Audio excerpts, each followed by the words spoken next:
Hello everyone, कैसे हैं। तो आज हम प्रैक्टिस सेट करने जा रहे हैं साइकोलॉजी का। और हम ईवीएस का 2 सेट करा चुके हैं। आप लोग ज़रूर देखे होंगे मेरे वीडियो को। तो चलिए आज हम पहले अपने साइकोलॉजी के सेट को पहले कंप्लीट करते हैं, उसके बाद हम फिर ईवीएस की सीरीज़ शुरू करेंगे। लेकिन मैं बीच बीच में ईवीएस के भी सेट डालती रहूँगी। और तो चलिए पहले शुरू करते हैं। आज हम अपना 13 प्रैक्टिस सेट 12 तक कंप्लीट हो गया है और ये आज है मेरा 13 साइकोलॉजी का। तो शुरू करते हैं फर्स्ट क्वेश्चन के साथ। मेरा फर्स्ट क्वेश्चन है, निम्नलिखित में से कौन सा त्रितंत्रीय सिद्धांत में व्यवहारिक बुद्धि का अभिप्राय नहीं है। इसका ऑप्शन है ए, केवल अपने विषय में व्यवहारिक रूप से विचार करना है। त्रितंत्रीय सिद्धांत किसने दिया था? यह स्टर्नबर्ग द्वारा दिया गया है, आप लोग जानते होंगे। चलिए नेक्स्ट क्वेश्चन की तरफ चलते हैं। नेक्स्ट है, कोई भी नाराज हो सकता है, परंतु एक सही व्यक्ति के ऊपर सही मात्रा में सही समय पर सही उद्देश्य के लिए तथा सही तरीके से नाराज होना आसान नहीं है। यह संबंधित है हमारे संवेगात्मक विकास से। ठीक है। नेक्स्ट क्वेश्चन है, अधिगम में आकलन किस लिए आवश्यक होता है? इसका ऑप्शन है बी, प्रेरणा के लिए। अधिगम भी क्या है? अधिगम भी एक तरह का मूल्यांकन होता है। ठीक है, अब हम आगे चलते हैं। नेक्स्ट है, प्रचलित योजनाओं में नई जानकारी जोड़ने को किस नाम से जाना जाता है? तो इसका ऑप्शन है ये, आत्मसातीकरण।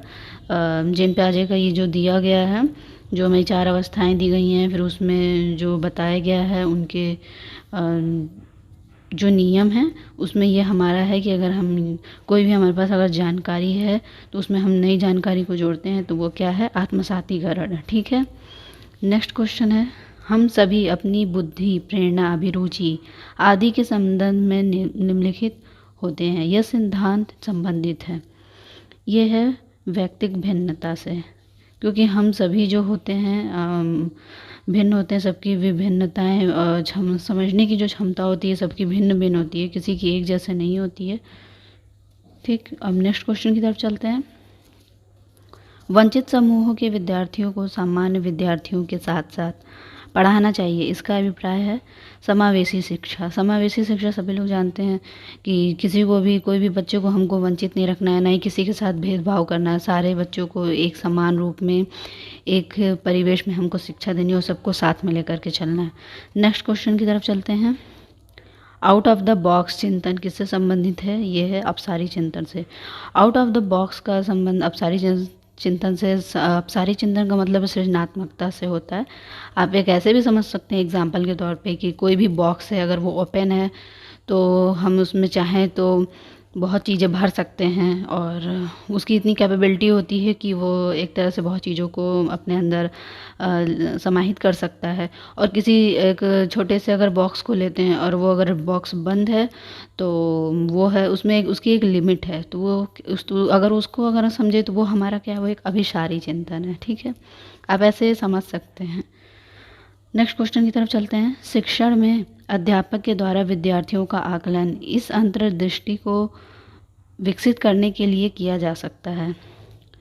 इसका ऑप्शन होगा बी, शिक्षार्थियों की आवश्यकता के अनुसार शिक्षण उपागम में परिवर्तन करना। नेक्स्ट क्वेश्चन,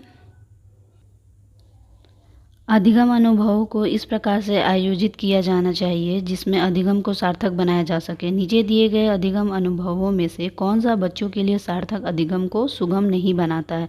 इसका ऑप्शन है डी, विषय वस्तु को केवल याद करने के आधार पर पुनरावृत्ति करना।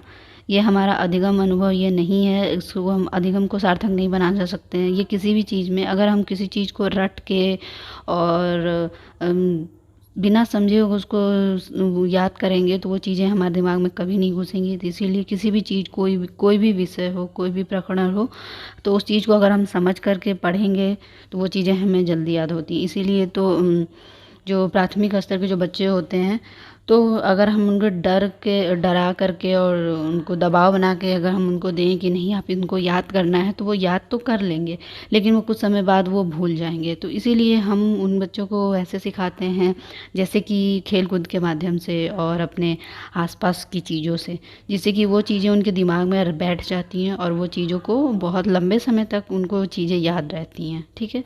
नेक्स्ट क्वेश्चन है, किस अहम रक्षा युक्त के अंतर्गत व्यक्ति अपने स्वयं के गुण दूसरे पे थोपते हैं। इसका ऑप्शन है ए, प्रक्षेपण द्वारा।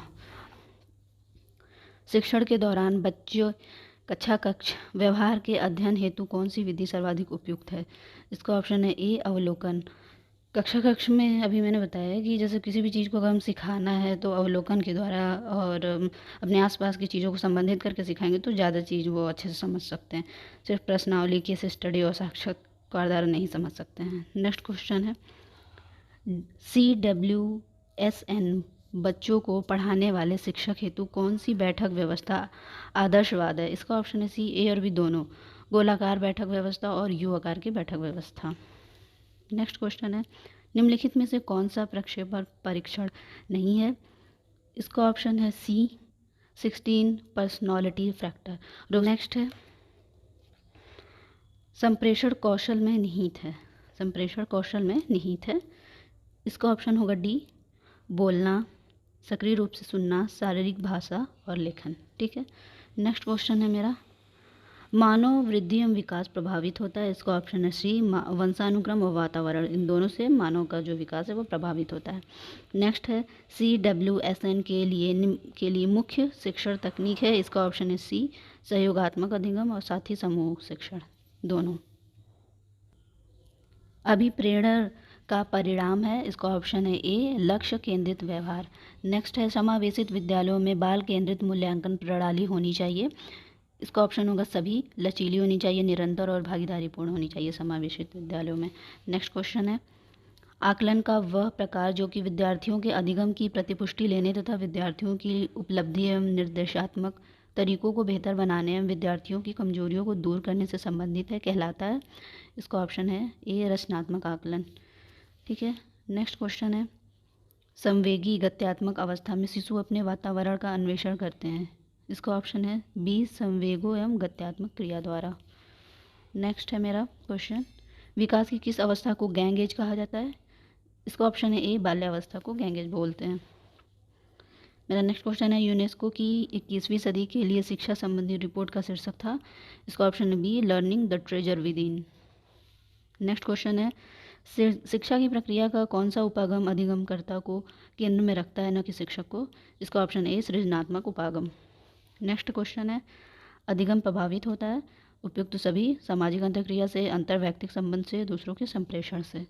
किसने कहा है कि बच्चे संसार में लैंग्वेज एक्विजिशन डिवाइस के साथ जन्म लेते हैं? उसका ऑप्शन है ए, चॉम्स्की ने कहा है। नेक्स्ट क्वेश्चन है, निःशक्त बालकों की शिक्षा के लिए प्रावधान किया जा सकता है। इसका ऑप्शन है सी, समावेशित शिक्षा द्वारा। नेक्स्ट क्वेश्चन है, वह अधिनियम जो अक्षम व्यक्तियों से संबंधित है। इसका ऑप्शन है ए, PWD अधिनियम 1995। नेक्स्ट क्वेश्चन, निम्नलिखित में से कौन सा पीयर ट्यूटरिंग शिक्षण तकनीक का भाग नहीं है? इसका ऑप्शन है डी, व्याख्या देना, इसका भाग नहीं है। नेक्स्ट क्वेश्चन है मेरा, अभिकथन है ए, गरीब घर की लड़कियां ज़्यादातर विद्यालय त्याग देती हैं, कारण है लड़कियां घर पर अपने छोटे भाई बहनों की देखभाल करती हैं। इसका ऑप्शन है ए व आर दोनों सत्य हैं। ठीक है।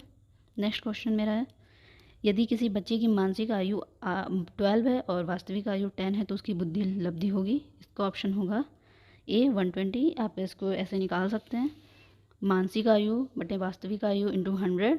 तो हम इसको रखेंगे, मानसिक हम आयु दी हुई थी 12 और वास्तविक दी हुई थी 10 और 100 से, तो ये आ जाएगा मेरा 120। ठीक है, जैसे आप देख रहे हैं यहाँ पे 120 दिया है।